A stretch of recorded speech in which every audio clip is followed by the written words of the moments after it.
Sveiki, gerbiami naujienų portalo Jūsų Panevėžio žiūrovai. Šiandien svečiuojamės Kalnapilio arenoje, kurioje vyksta jų tradicija tapęs jubiliejinis 20-asis sidabrinės nakties šokių vakaras.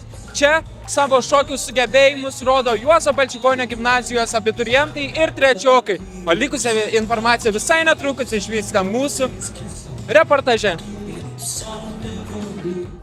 Na ir praūžė jubiliejinis 20-asis sidabrinės nakties šokių vakaras. Kaip vertinat jį? Nu labai gerai, vertinam labai gerai, kadangi labai buvo daug žmonių, šokiai buvo puikūs, tik žinot, šiek tiek kai kuriem daugiau pasisekė negu tiem, kur šokiai, bet aš galvoju, kad sėkmė yra tai, kad visi šoko, išdrįso išeiti į aikštelę ir čia ne gintarinė pora ir mes nugalėtų nerenka, bet tiesiog, džiaugiamės bendra atmosfera, bendru buvimu ir ne tik tai šokiais, ir mūsų orkestru, ir mūsų choru, ir mūsų šokėjais, ir nauja grupelė tai susibūrusi ir visą tai jungia sidabrinė naktis. Ir ačiū Dievui, šią dieną šiek tiek pašalo, kažkas panašaus sidabrinė. Šiandien yra pilnatis, sidabrinė naktis ir viskas ko puiku.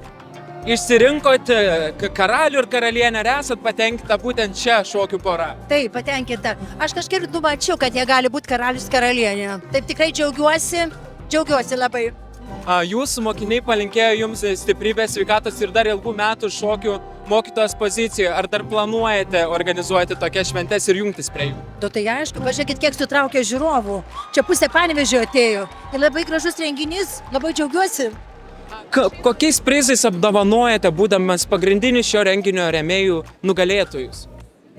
Tai kadangi buvo toks įtemptas turbūt visas sezonas, kol jie ruošiasi ir šiandieninis vakaras iš tikrųjų įtampos, tai mes taip pamastėm, kad reikia jam nuimtas įtampas ir suteikėm galimybę pasinaudoti etnospa teikiamais malonumais, relaksuotis ir pasivaišinti restorane, pavakarieniauti restorane, tai aš manau, kad labai bus į temą ir relaksas, ir kartu pasistiprinimas, tai galės vieni, galės su draugais, tai žodžiu, jų pasirinkimui, bet aš manau, kad tikrai, jiem bus labai naudingas.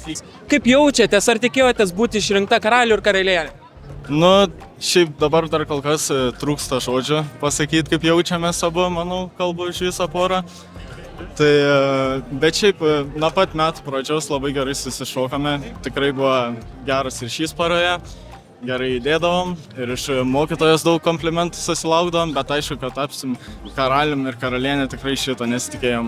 O kiek laiko ruošitės, atskleiskite tą paslaptį, ko reikia, kad atliktumėt savo šokį nepriekaištingai?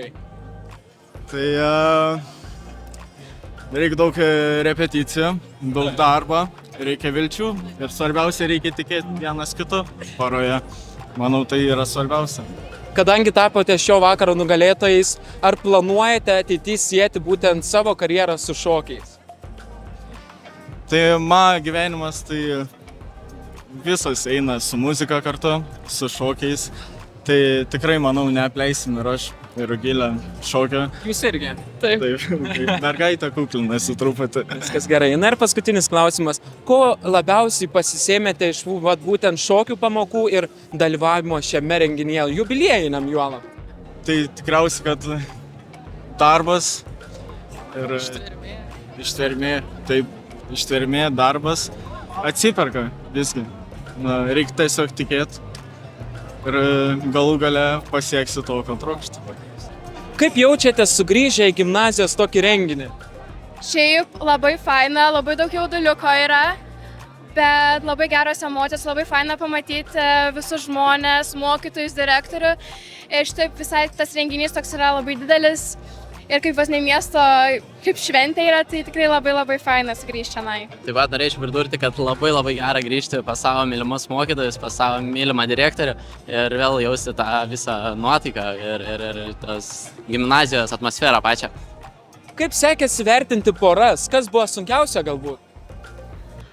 Visos poros buvo labai geros, tai išrinkti tą vieną tikrai buvo labai sunku, bet išrinkom pačią gražiausią, pačią geriausią, bent jau mūsų nuomonę, tai va. Šiaip karalius ir karalienė, tai vienareikšmiškai mūsų visų sutapo nuomonė ties juo ir dėl to išrinkome jį. Tai visgi atskleiskit, kurioje pusėje sunkiau, ar šokio pozicijoje, ar tai komisijos narių pozicijoje?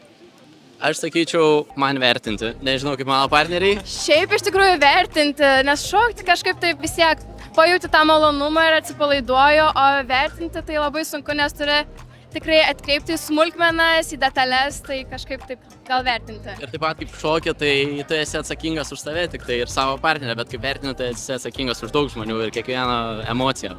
Tai visgi, kaip vertinat jubiliejinę 20-ąją sidabrinę naktį? Oi, 10 iš 10, tikrai. Puikus renginys. Labai faina buvo, tikrai. Vienintelio ir nepakartojamo Adriano Celentano tribute show iš Italijos. Balandžio 1 Alytuje, balandžio 2 Panevėžyje, balandžio 3 Kaune, balandžio 5 Palangoje, balandžio 6 dieną Vilniuje skambės visi Adriano Celentano hitai. Partneriai LRT, žurnalas Prie kavos, bilietai.lt.